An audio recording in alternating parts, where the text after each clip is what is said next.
Well, Islamist militancy is being discussed at that meeting. One country which is at the forefront of that battle is Nigeria. Now, a video released by Boko Haram militants appears to show that some of the schoolgirls abducted 2 years ago are still alive. Now, the video shows 15 girls in robes identifying themselves as students. It was sent to the Nigerian government. Now, some of those filmed have been recognised by their parents. 276 female students were taken from a school in Chibok in April 2014. Well, we'll hear from our correspondent Fidelis Mbar, who's been following this story very shortly. But let's get the latest reaction from Sophia Dengo, who's in Nigeria's capital, Abuja, and joins us now. Sophia, what is the reaction there to this video being released?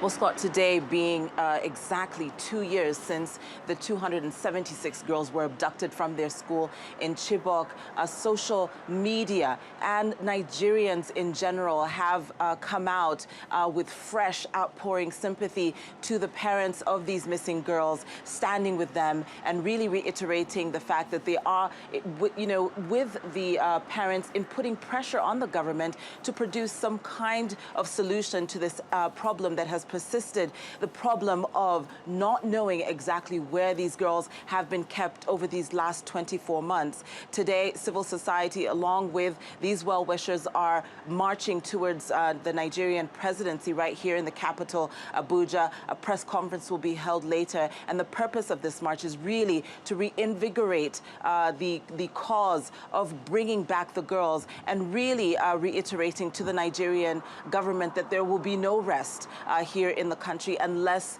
those girls are returned to their families. You know, from the perspective of the Nigerian government, President Muhammadu Buhari really, during much of 2015 and even before he was elected as president, really, came out openly and said that the Nigerian government did not do enough in negotiating the girls' return under the former administration, and he would do anything in his power to make sure that these girls have been returned. However, almost 10 months now into his leadership, we still have not seen any forward movement in terms of bringing back the girls, although President Muhammadu Buhari has said he is willing to negotiate with their captors and, come up with some kind of negotiation really in returning these girls. Those negotiations, of course, have been revived with this extensive pressure that has been put specifically with groups like today in marching onto the administration. Scott.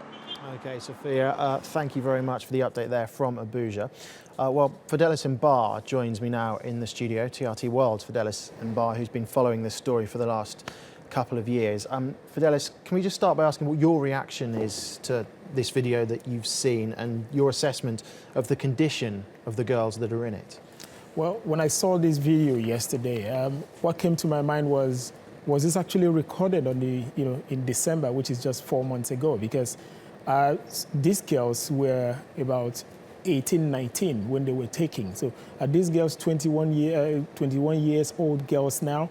Because I've seen some of them who escaped. Some of them I've seen in Abuja, some of them when I visited their community, Chibok. And they're actually a bit more mature than the one I saw in the video, but not disputing that these are actually the girls. But just when it was recorded is actually what, where my concern is. But this video has actually come to some extent is kind of succor to the parents, because before now there were reports that some of these girls were being used as suicide bombers, that some of them had been, had taken part in the fight with Boko Haram, and that some of them had been killed. So this is more like reassuring to the families. This is also reassuring to even people, loved ones who've been following this and hoping that one day these girls will be rescued. We heard from Sophia there talking about the fact that there's a feeling that perhaps the authorities in Nigeria aren't doing enough to try and find the girls. What about the response from the international community? Because we remember 2 years ago there was this social media campaign, the hashtag Bring Back Our Girls. The First Lady, Michelle Obama, was involved, but it sort of drifted from the headlines perhaps somewhat. Is there a feeling the international community could be doing more?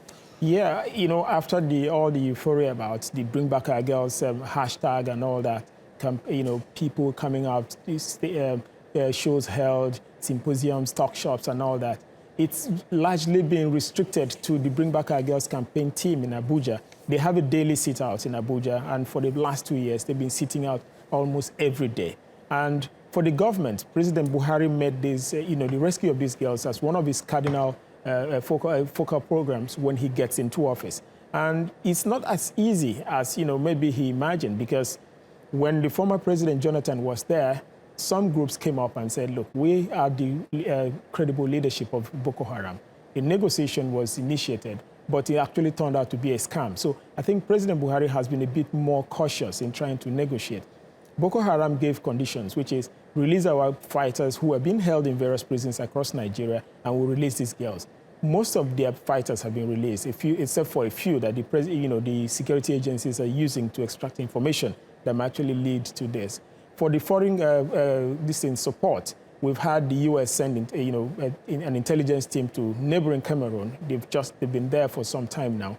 We've had France, Israel send some form of logistic support to the Nigerian government. But all these have actually not been really made open to people to actually know the level of support given to the government. But then what's been lacking is establishing contact with the credible leadership of Boko Haram, because for now, the leader is, so to speak, faceless. You only see his videos. No one has actually seen him in recent time to even talk about a negotiation. Okay, Fidelis, thank you very much. Fidelis Mbar.